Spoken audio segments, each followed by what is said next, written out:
With the first pick in the 2018 NFL Draft, the Miami Dolphins select. That's what we could be hearing, guys. That is what we could be hearing in the 2018 NFL Draft, based on what I'm reading here in this article that went up today. Now, I know the title of this article is "A Popular Computer Model Now Projects the Dolphins to Go 3-13." The Dolphins are currently 1-2, so that would have them winning 2 more games from here on out, which, if you think about it, it's brutal.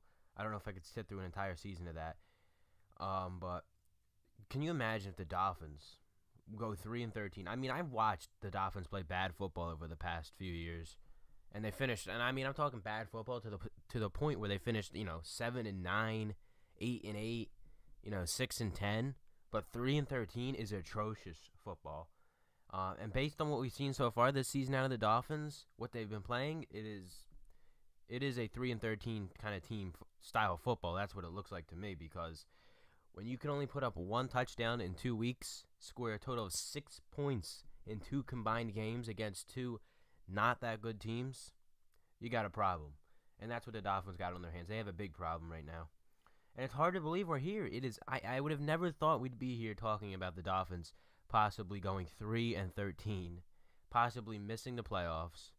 I just never thought we would have been here. I mean, we made the playoffs last year. I thought this year was going to be that next step, get to the playoffs and win a game in the playoffs.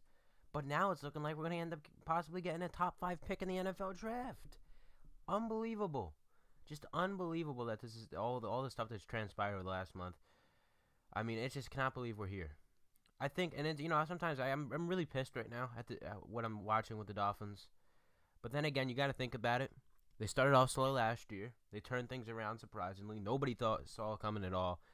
I mean, it was a complete out of shock last year that when they just randomly turned things around, all of a sudden took off. Things are a little different circumstances this year. Definitely, the schedule is not as easy as it was last year. It's actually going to get harder. That's why it's a little bit of a worry now, because these are the games we should have won. We should have beaten the Jets. We should have beaten the Saints. But it's only going to get harder from here. We got to play the Titans. Titans, though, I mean, I don't know. I mean, this could be interesting. This game Sunday is going to be very interesting for the Dolphins, because the Titans might not even have Marcus Mariota in there. He got hurt in that game against Houston, where Tennessee ended up allowing 57 points. I cannot remember the last time a team scored 57 points. So, I mean, I don't know. It looks like the Dolphins have a somewhat chance. If they could beat Tennessee, think of it like this. They beat Tennessee, all of a sudden they're 500. They're 2-2. They may be a game out of first place. I mean, look at the AFC East standings right now. Nobody could have predicted, going into Week 5 what the standings look like right now. You got the Bills in first place, 3-1. The Patriots and the Jets are 2-2, and then the Dolphins are 1-2. Nobody could have predicted that. It's like completely backwards. Like the Patriots, it sucks too, because the Patriots are off to a slow start. So the one team that's always winning the division every year that you just want to beat is off to a slow start, and the Dolphins, of course, are off to an even slower start. Just typical of the Dolphins there, because you don't want to take advantage of this stuff. But, of course, the Dolphins can't even win a game against the Jets or the Saints. It's very aggravating to watch. It's just really aggravating to watch a team make the playoffs last year like this, and then to see what I've watched the last, 3 weeks.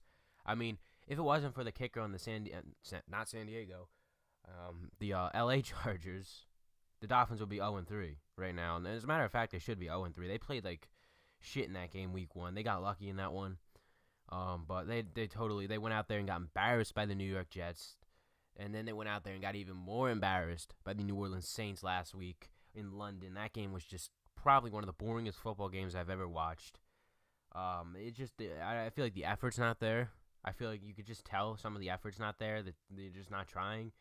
And you're probably questioning, like, what's the problem? What is the problem? Everybody pinpoints Jay Cutler is the problem right now for the Dolphins. And I do agree. I think Jay Cutler is the problem, because, it was really rolling the dice here. The Dolphins did. They really rolled the dice here, bringing in Jay Cutler. You know what I mean? You didn't know what you were going to get. You didn't know if you were going to get him to come in and be consistent and be able to maybe take the team to the playoffs, or you didn't know if you were going to get that Jay Cutler of, last year, 2 years ago or whatever. You know what I mean? The one we've seen with the Bears. Just awful. The one that, he's just, everybody made fun of Jay Cutler the past few years. He was awful with the Bears. He was just one of the worst quarterbacks in the league. It wasn't the most exciting thing at all when the Dolphins signed him, but I definitely had like faith in it. I thought maybe we could actually do something. I was like, you know what? He's back with Adam Gase. That 1 year he had with Gase in Chicago was a good year, so maybe that will work out and the Dolphins will be fine this year. And I honestly, going into week 1, wasn't even worried. Like, I was over everything. I was over Tannehill getting hurt. I was like, I didn't change my expectations at all for this team. I still thought this could be a playoff team. There's no question this team has talent all around. Other than quarterback changing, it's really the same team again. And I mean, if anything, healthier than the team they had down the stretch last year. The team down the stretch last year was banged up as can be. There were injuries all over, not just Ryan Tannehill. Mike Pouncey was hurt. Rashad Jones was hurt all that year last year. We got all these guys back now, and we still are just playing some of the worst football I've ever seen. It's unbelievable to watch. I really hope they can turn it around. I'm just like, it's you know what I mean? I feel like this week's going to be a really interesting week for them. I mean, a win this week, and I feel like they're right there. I mean, you win against the Titans, just any kind of win at this point for this team. I mean, what's happened the last 2 weeks, just I don't know. And this is it for Jay Cutler. I mean, I'm pretty sure he's getting the start this week. But I mean, if he goes out there this week against the Titans and has a bad game, then expect to see Matt Moore in at quarterback. Now, I'm not ruling out the potential of a possible Colin Kaepernick signing. If the Dolphins could look at that as an option, maybe if Cutler plays like shit again this week, but they could look at that as an option, which I personally wouldn't mind. I would not mind Kaepernick being on this team. I think he'd be a good addition. I mean, he should be on a football team right now. There is no question about that. He is a very talented football player. So it just, I don't know. Maybe they'll sign him. I mean, we'll see what happens. But I think they'll just end up rolling with Matt Moore. I mean, if anything, Matt Moore, it wasn't the same as Tannehill down there. Clearly, in the playoffs last year, you saw that against the Steelers. It wasn't the same. Much rather would have had Tannehill in there than Matt Moore in that game against the Steelers in the playoffs. But Matt Moore, I mean, for what he did at the end of the season last year to bring the Dolphins to the playoffs, it was just incredible. He played great, even though it was against not the best of teams. Even in the last game against the Patriots, we ended up losing that game. But for at least like the at least 3 quarters of that game, Matt Moore kept us in that game somewhat.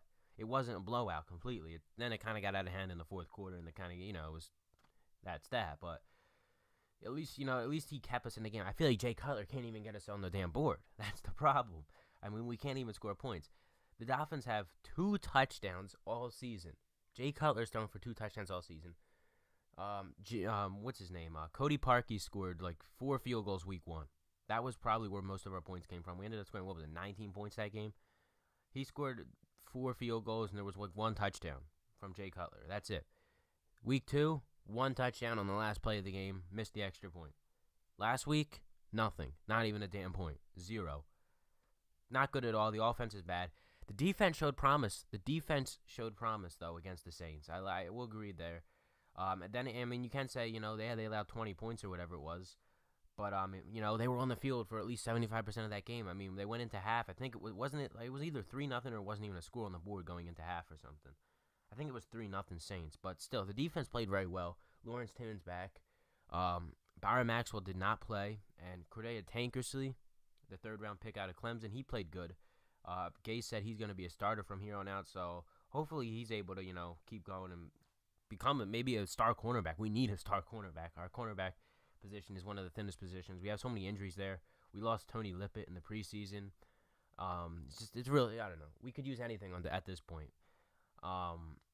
And then we get TJ McDonald back at safety too, about halfway through the season. I think it is 8 games, so that would be a help.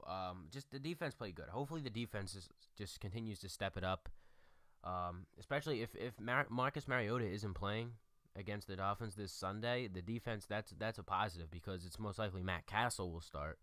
And we know Matt Castle's not the most talented quarterback at all, so the Dolphins could feast off that and get interceptions, fumbles, get to them, and that could win them the game. They could win the game off defense. Even though I love it, I mean, we need to see the offense. The offense needs to play. It needs to put up points this week. I mean, even if we win this game, I just want to see like a lot of points. That would just put me in a good mood to see this team at least put up like 25 points or something, because it's just they have to score something at this point. I don't know. We'll see what happens. It's really interesting. I don't know about 3-13 like this thing here. It says it's a major computer prediction model says the Dolphins most likely will end up finishing 3-13 based on what's happened so far this season. And it's hard not to agree with them. I mean, it's hard to disagree with them rather, because if you look at how they played the first few weeks, it looks like they might finish 3-13. I hope not. I really hope they could turn this around. I don't know if I could stay in the city, and just watch this team lose all season again. It's just I've had enough of it. I thought last year was finally the turning point making the playoffs, so I just hope it's not the case. But if it is, then that leaves a big question toward the end of the season. What do the Dolphins do at quarterback? Who's the quarterback for the Dolphins going into next season? That is really up in the air at this point. Jay Cutler is likely not going to be back. I mean, if anything, he's just a fill-in this year. I mean, hell, they could get rid of him mid-season. If it goes down the toilet again next week against the Titans, Matt Moore takes over. They maybe bring in someone else. We'll see what happens. Could they draft a quarterback? That's an option. If they really go down, there's a bunch of good quarterbacks in the draft this year. They could go to the point where they do finish like a 3-13 record, or even worse than that, or somewhere around there, maybe like under 5 wins or whatever, where they have a top 10 pick and have the potential to get a quarterback. But then you have Ryan Tannehill. Do they continue to go with Ryan Tannehill? Coming off the injury again, the ACL. He should be healthy next year. He got the surgery. But, I mean, it's really going to be an interesting decision. It's hard to tell who will be the starting quarterback come week 1 of the next season for the Dolphins. I know it's way too early to be talking about week 1 of the 2018-19 season. I mean, we're just only 4 weeks into this season, and we're already talking about how it's going to start next year. That's a little bit out of reach right now. I mean, let's just hope this season's able to be turned around and just not go down the toilet completely like it's gone so far, because it has been hard to watch, and I cannot stand to watch another blowout game to see this team lose again. But let's hope it's not 3-13. I don't know. I mean, based on it's been a really weird season in the NFL too. There are just lots of teams that are surprisingly good, lots of teams that aren't that good. The Patriots, like I said, they're off to a really slow start. I mean, I don't know if it's true or not, but I could have sworn I heard the other day on the TV they were talking about how the Patriots actually have the worst defense in the league right now. Now, I was just thinking about it in my head real quick when they said that, and I was like, you know what? They have allowed a lot of points to the Patriots. They did allow a lot to the Chiefs week 1. They allowed a decent amount to the Saints that week 2 or whatever it was. I forget who they even played last week, to be honest. The Texans. Or was that 2 weeks ago they played the Texans? Texans should have won that game. Patriots got real lucky there.